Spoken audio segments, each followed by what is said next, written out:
মুনাফিকে নাফকাতুন ইয়ারবু ইন্দুরের গর্তের সাথে তুলনা করবার কারণ কি?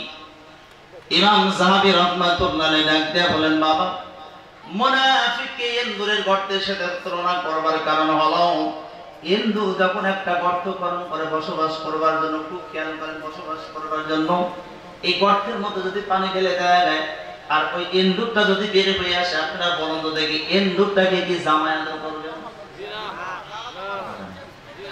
কি করবে? আচ্ছা মতো গোলাই করবেন। কথা ঠিক না? এই জন্য এই ইন্দুরটা গোপনীয় ভাবে রাস্তা একটা তৈরি করে রাখে। ওই ইন্দুরের গর্তের মধ্যে যখন পানি ঢেলে দেওয়া হয়, ইন্দুরটা গোপনীয় রাস্তা দিয়ে পালায়া যায়। কথা ঠিক না? ঠিক না? মুনাফিক মার্কা মানুষের এরকম মানুষ, এক কথায় বলা যায়, সাজায়া গোছায়া বলা যায়, এরা হলো পিছলা মানুষ।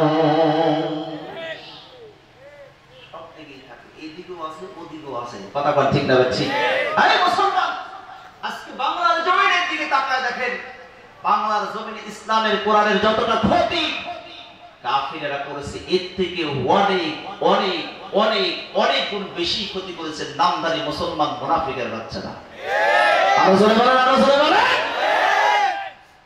আল্লাহ রাসূল দিন দুনিয়ার বাদশা হাবিবুল্লাহ তিনি বলেন, মক্কার কাফেররা আমাকে যতটা কষ্ট দিয়েছেন এর থেকে কোটি কোটি গুণ বেশি কষ্ট দিয়েছে মদিনার ইহুদি আলেমেরা, মুনাফিকেরা, নামধারী মুসলমানের বাচ্চারা। আজ পর্যন্ত ইসলামের ক্ষতি কাফেররা। এখানে আপনারা কি কাফের একটাও বের করে দিতে পারবেন? কাফের কি আছে? আপনাদেরকে যদি বলি কাফের বের করে দিতে পারবেন না, কিন্তু মুনাফিক, কথা বলেন, মুনাফিক আছে না? নাই? এই কথা বলেন, আমরা আছি না? আমাদের মধ্যে মুনাফিকি লক্ষণগুলো আছে। কি কি মুনাফিকের লক্ষণ একটু সামনে আসেন, খেয়াল করেন তো। এই মক্কার লোমপাট বলে কাফেরগুলা মদিনার বড় বড় ইহুদি আলেমদের কাছে গেল। আব্দুল্লাহ ইবনে সালামের মতো বড় বড় ইহুদি আলেমদের কাছে ডাক দিয়ে বললেন, এই তোমরা বলো তো দেখি, আব্দুল্লাহ বিন মুহাম্মদকে এক নয় দুই নয় 53 বার 54 বার আমরা আক্রমণ করলাম সরাসরি, কিন্তু কিছুই করতে পারলাম না। তোমরা একটু সত্য করে বলো তো দেখি, আব্দুল্লাহ বিন মুহাম্মদ কি সত্যি নবী? সুবহানাল্লাহ, সুবহানাল্লাহ। আচ্ছা বলো তো দেখি, আব্দুল্লাহ বিন মুহাম্মদ সাল্লাল্লাহু আলাইহি সাল্লাম ইনি যে আমাদের নবী, এতে কোনো সন্দেহ আছে? বাবা একটু বলেন, সন্দেহ আছে? সন্দেহের কোনো অবকাশ আছে? ওই যে প্রথমে বললাম, এই মুনাফিকগুলো হলো পিছলা মানুষ, এদিকও থাকে ওদিকও থাকে। ডাক দিয়ে বলেন, এই মক্কার কাফেরেরা, তোমরা আব্দুল্লাহ বিন মুহাম্মদকে প্রশ্ন করবা তিনটা। জোরে বলেন, কয়টা? তিনটা। আরো জোরে, কয়টা? তিনটা। জোর হলো না, কয়টা? তিনটা। এই আব্দুল্লাহ বিন মুহাম্মদকে তিনটা প্রশ্ন করবা। এক নম্বর প্রশ্ন করবা, ইয়াজুজ মাজুজ কি জিনিস? দুই নম্বর প্রশ্ন করবা, বাদশা জুলকারনাইন সম্পর্কে কি জানে? তিন নম্বর প্রশ্ন করবা, একটা তেলে ভাজা মাছ ব্যক্তিকে বের হয়ে নদীর মাঝখান দিয়ে বয়ে বয়ে চলে গিয়েছিল, মাছ সম্পর্কে ধারণা কি? এই তিনটার প্রশ্নের জবাব যদি আব্দুল্লাহ বিন মুহাম্মদ দিতে পারে, তাহলে 53 বার নয় 54 বার নয় 53 লক্ষ বার 54 লক্ষ বার যদি আক্রমণ করে লাভ হবে না। আব্দুল্লাহ বিন মুহাম্মদের আল্লাহ তাকে হেফাজত করবে। আর একটা বার কি চিল্লায় বলা যায় না সুবহানাল্লাহ? প্রশ্ন কয়টা? প্রশ্ন কয়টা? আপনাদের আওয়াজে কিন্তু কলিজাটা পড়ে গেছে। এত সময় কিন্তু আওয়াজ পাইনি আমি, ঘরের মতো শুনতেছিলাম, আওয়াজ নাই। আলহামদুলিল্লাহ আপনাদের আওয়াজে খুশি। আল্লাহু আকবার, আল্লাহু আকবার। প্রশ্ন করেছে তিনটা। এবার এই মক্কার লোমপাটগুলা কাফেরগুলা এবার এসে আল্লাহর নবীকে এবার প্রশ্ন করলেন তিনটা।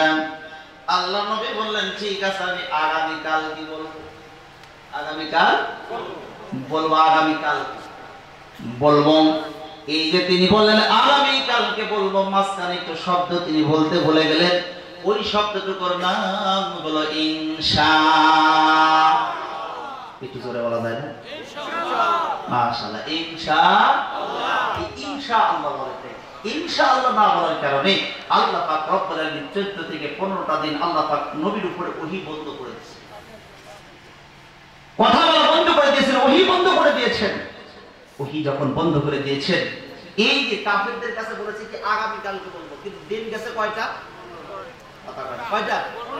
14 থেকে 15টা দিন পার হয়েছে, বলতে পারে না। যখন এই মক্কার লোকপাটগুলা এবার সবাই অট্টা হাসাহাসি বিভিন্ন ভাবে আল্লাহর নবীকে তাচ্ছিল্য করা শুরু করলো, গান বলতে শুরু করলো, এতে আল্লাহর নবীর কলিজাটা ভেঙে ছারখার হয়ে গেছে, কলিজার ভিতরে একেবারে ছিদ্র হয়ে গেছে, এত কষ্ট পেয়েছে। আমি আপনাদের কাছে জানতে চাই, বলতো দেখি আল্লাহর নবী কি বানায় কিছু বলে? আওয়াজ হয় না, জোরে বলেন। আল্লাহ নবী বানায় কিছু বলছেন? আল্লাহ নবী যে কথাগুলো বলেন সবগুলো কথা কার? আওয়াজ দিয়ে বলেন, সবগুলো কথা কার? 27 নম্বর পারা 5 নম্বর পৃষ্ঠার প্রথম নম্বর লাইন 53 নম্বর সূরা, সূরাটির নাম সূরা আন-নাজম। আয়াত নম্বরটা হলো 3 এবং 4 নম্বর আয়াতে কারিমার মধ্যে আমার আল্লাহ পাক রব্বুল আলামিন বলেন, ওয়া মা ইয়ানতিকু আনিল হাওয়া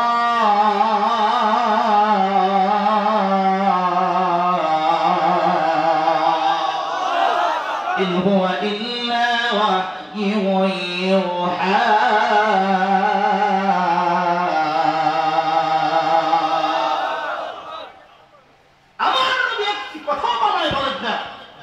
যে কথাগুলো বলেন সবগুলো কথা কার?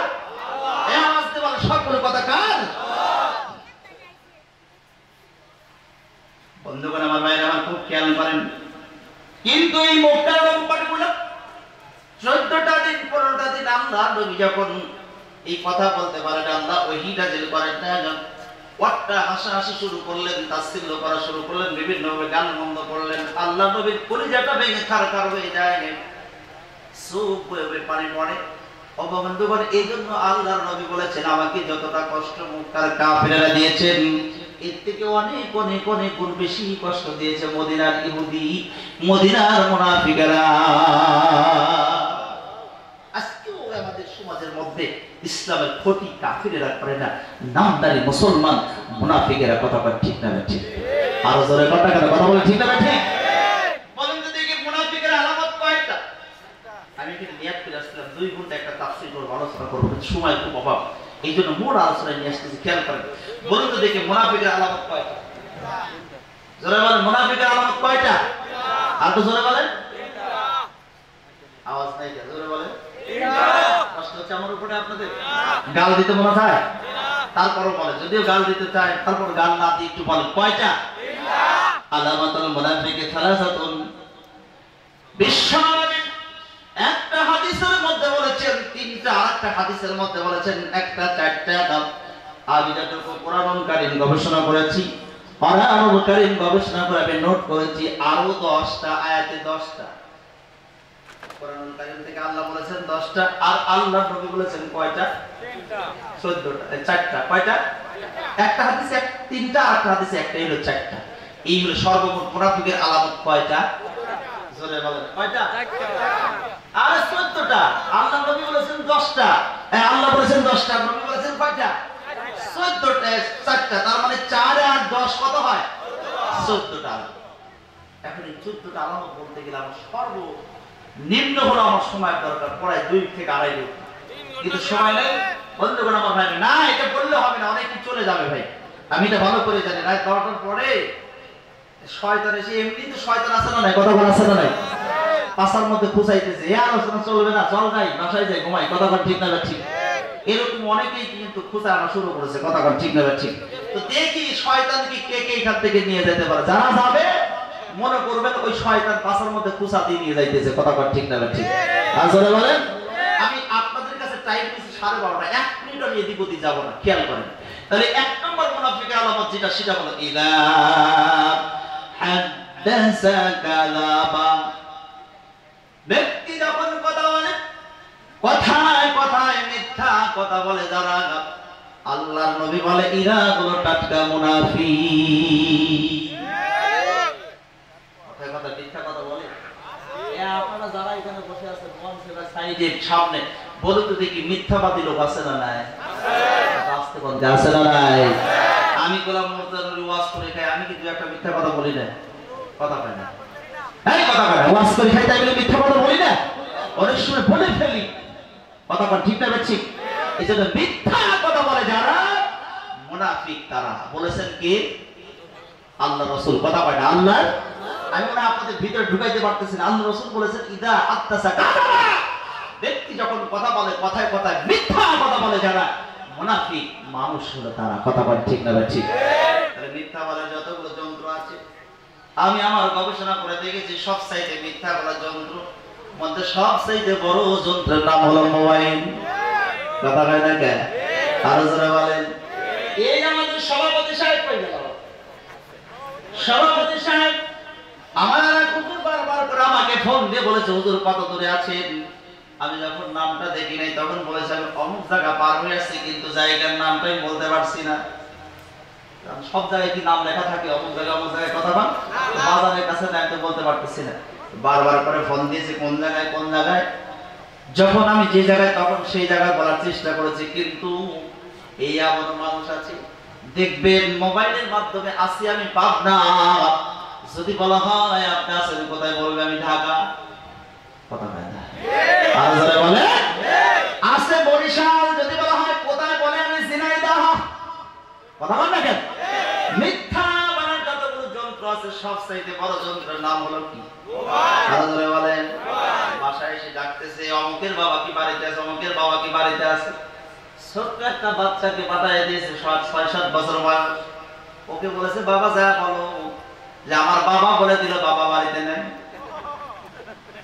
কি কইছে? কথা বলে বাবা বলে দিল যা বলো যে আমার বাবা বলে দিয়েছে বাবা বাড়িতে নেই। আচ্ছা বলে তো দেখি ধরা খাইছে কি খাই নেই? ছোট্ট মানুষ যা শিখাই দিয়েছে তাই যা বলতেছে। দেখেন আমার বাবা বললো যে আমার বাবা বাড়িতে নেই। কথা কি বোঝা যায়? মিথ্যা বললে পরে সে কি ঘরের মধ্যে শুয়ে আছে, একজন ডাকতেছে, আপনি বলেন যে হয়তো ঘুমায় আছে, পরে কথা বলবে। কথা বল ঠিক না ঠিক? বা শুয়ে আছে, হ্যাঁ, এটা না বলে মিথ্যা বলার কি দরকার? আল্লাহ রাসূল বলেছেন ইদা হাদাসা কাযাবা, ব্যক্তিগতভাবে যারা মিথ্যা কথা বলে তারা হলো মুনাফিক। কথা বল ঠিক না ঠিক? তাহলে মিথ্যা কথা কি বলা যাবে? আমি আজকে কোরআন থেকে হাদিস থেকে কয়েকটা মেডিসিন আপনাদেরকে প্রয়োগ করব। শুধু কিচ্ছা কাহিনী বলে আলোচনার ভিতরে ঢুকাইলে পরে কি আসে? চলে যাবেন ও মাশাআল্লাহ, এক নম্বর আলহামদুলিল্লাহ বলেন। এখন এক নম্বর ছাত্র, এটা কোরআনের ক্লাস। আমি একটু পরে কোরআনের মাদ্রাসা সম্পর্কে কথা বলবো ইনশাআল্লাহ। উনি কোরআনের ছাত্র হিসেবে বলছে হুজুর আমি এক নম্বরে যাব। আল্লাহু আকবার বলেন। আরো জোরে বলেন আল্লাহু আকবার। এই মাদ্রাসার হুজুরেরা ছাত্রদের কেমনে করে শিক্ষা দেয়, আমি নিজেও মাদ্রাসা করেছি। একটু পরে মাদ্রাসার কথা বলতেছিলেন, খেয়াল করেন। অবৈধ করা মাথায় যাওয়া। আজকে কোরআন থেকে হাদিস থেকে কিছু আপনাদের কি করব ঔষধ প্রয়োগ করব। তো কোথায় মরণ লাগানো লাগবে সেই মরণগুলো যদি আমরা না দিই, শুধুমাত্র কিচ্ছা কাহিনী বলে দিলাম, আমাদের ভিতরে মুনাফিকি খাসলতগুলো আছে, বিভিন্ন অপরাধ আমরা করি, তাহলে সে আলোচনা শুনে কোনো লাভ কথা বলা হবে? খুব খেয়াল করেন। 2 নম্বর ওয়াদা আখলাফা, ওয়াদা করে ভঙ্গ করে যারা মুনাফিক তারা। বলুন তো আমার সমাজের মধ্যে ওয়াদা করে ভঙ্গ করে এরকম লোক আমাদের সমাজে আছে না? না, ওই আমি যদি একবার চেয়ারম্যান হয়ে যাই, এমপি যদি হয়, তোমার এলাকায় রাস্তাটা পাকা করে দেব। এই কথা বলা গেলে ভাই বলেন বলেন। এইবার যদি আমি ক্ষমতায় আসি তাহলে তোমাদের জন্য ব্রিজ করে দেব। এইবার ক্ষমতায় আসলে কালভার্ট করে দেব। বলুন তো এরকম ওয়াদা করে ভঙ্গ করার লোক আছে না? না, ওয়াদা করে ভঙ্গ করে না? কথা কান্না কাছে না নাই? শুধু তাই না, আমার এলাকায় এক মেম্বার সাহেব আমার কাছ থেকে আজ 2 বছর আগে 2022 সালে গভীর রাজনীতিতে রাত 12টা-1টার সময় যা ডাক দিচ্ছে, তো পরে গেটে লক করেছে, পরে উঠলাম, ওঠার পরে বলতেছে হাত কাছে ভিতরে বলতেছে সব চলে গেল আমার কাছ থেকে। এই ভাষা আছে না? এই শুধুমাত্র এই আপনারা শুনবেন আর হুজুররা শুনবেন না, তাহলে হবে? আগে আসেন, আগে আসেন। তো আমার হাতটা এরকম করে চেপে ধরেছে, হাতটা চেপে ধরে বলতেছে যে হুজুর আমাকে 35,000 টাকা হাওলাত দেওয়া লাগবে। কয় হাজার? তা বাইনারে ভাই জোরে বলে। আমার বদভ্যাস এই বক্তৃতার জগতে 10 বছর 11 বছর শুরু হয়েছে। এই 11 বছর আমার বদভ্যাস তাদের সাথে একটু কথা বলা। কথা না রাগ হচ্ছে আপনাদের? রাগ হয়? তো আমাকে বলতেছে 35,000 টাকা হাওলাত দেওয়া লাগবে। আমি বললাম আপনি দিবেন কত? তো ব্যাগ দিবেন তবে ডাক দিয়ে বলতেছে আমি 1 সপ্তাহ পরে দিয়ে দেব। তো আমি কোনো কথা নাই, পরে থেকে 35,000 টাকা দিয়ে মেম্বার সাহেবকে 35,000 টাকা হাওলাত দিয়ে দিলাম। 1 সপ্তাহ পরে আর টাকা দেয় না। 2 সপ্তাহ চলে গেছে, টাকা দেয়। 3 সপ্তাহ যখন পার হয়ে গেল, আমি চিন্তা করলাম বোধহয় মেম্বার সাহেবের স্মরণে নেই, মনে নেই। আস্তে করে ফোন দিলাম, মেম্বার সাহেব। সালাম দিয়ে বললাম, মেম্বার সাহেব কেমন আছে? ও আমার কণ্ঠ শুনে বুঝে ফেলেছে যে গোলাম মুর্তজা নূর। বলতেছে কেমন আছে মানে আপনি ফোন দিয়েছেন কেন? কি কয় এই কথা বল না কে? কি কয় ফোন দিয়েছেন কেন? আমি বললাম আসতে দেব, ফোন দেব না কি করব? আপনি 7 দিনে কথা বলে 35,000 টাকা হাওলাত দিলেন। 21 দিন 20 দিন 21 দিন পার হয়ে যাচ্ছে, আপনি টাকা দেওয়ার কথা বলে মনে নাই। কয় ফোন দিলেন কেন? আমি বললাম ফোন দেব না কি করব? তো ডাক দিয়ে বলতেছে ফোন দেওয়ার প্রয়োজন নাই, যখন আমার টাকা হবে কাছে আমি তো তোমার টাকাটা বাড়িতে যা দিয়ে আসবো। বলুন তো, ওয়াদা দিল 7 দিন, 21 দিন যাওয়ার পরে বলতেছে যে যখন টাকা হবে তখন দিয়ে আসবো। ভাই টাকাটা আমি তুলেছি অনেক কষ্টে, চেয়ারম্যানের কাছে বিচার দিয়ে 6 মাস পরে ওই চেয়ারম্যানের যে সামসাগুলো আছে ওরা আমার 6,000 টাকা খায়া নিয়েছে। কথা বলে না, কথা বলে, কথা বলে, কথা বলে। আমি 29,000 টাকা হাতে পেলাম, কিন্তু 6,000 টাকা আগে খেয়ে নিল। বলুন তো দেখি হাওলাত দিয়ে বিপদ আছে না নাই? কথা বলা আছে না নাই? পর যে হাসানা যে দিব একজনকে দিলেও বিপদ। কথা বলে ওয়াদা করে ভঙ্গ করার লোক আছে না নাই? এই কথা বলে আছে না নাই? 3 নম্বরে আল্লাহ বলেন, আল্লাহ নবী বলেন ওয়াইদা তুমিনা ফাদাক। 3 নম্বর আমানতের হেফাজত করা লাগবে। জোরে বলেন কিসের হেফাজত করা লাগবে? হিফজুল আমানাতি, আমানতের হেফাজত করা লাগবে।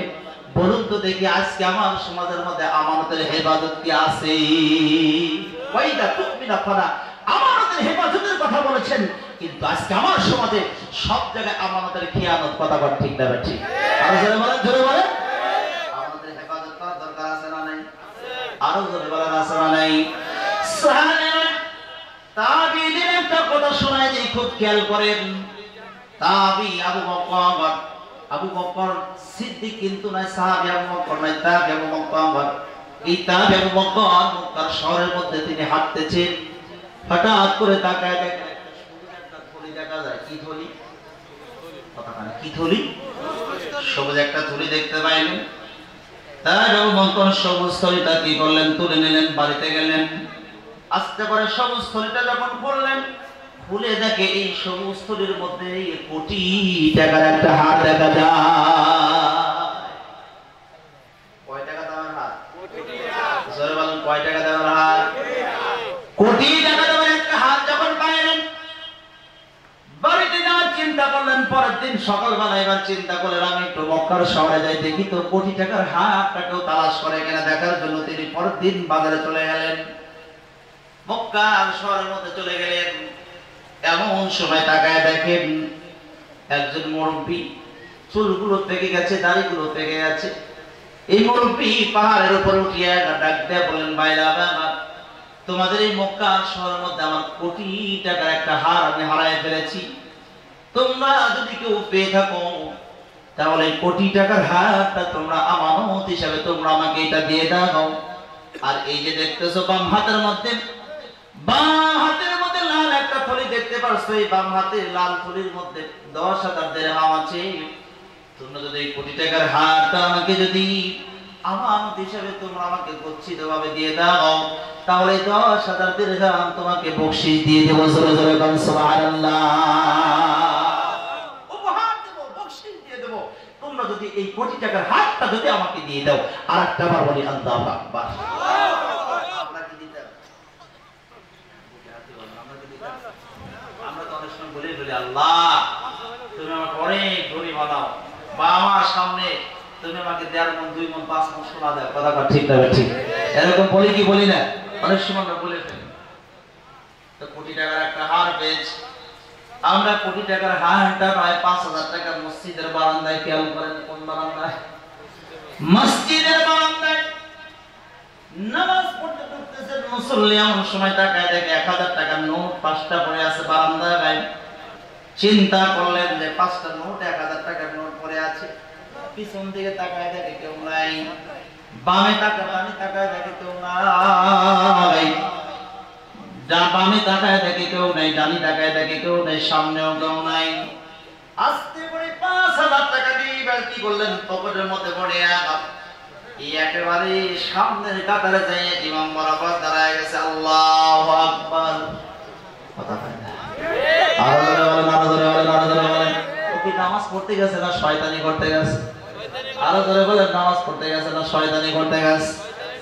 বন্ধুরা ভাইরা আমার একটু খেয়াল করেন, আজকে অনেক মানুষ আছে সুদি টাকা ঘুষি টাকা দিয়ে পুকুরের মধ্যে নামাজ পড়ে, কথা বলেন ঠিক না? কথা বলেন না ভাই, আপনাদের এই ময়মনসিংহ ভালোটাই কোনো সুদখোর নাই। কথা বলেন, সুদখোর আছে, ঘুষখোর আছে।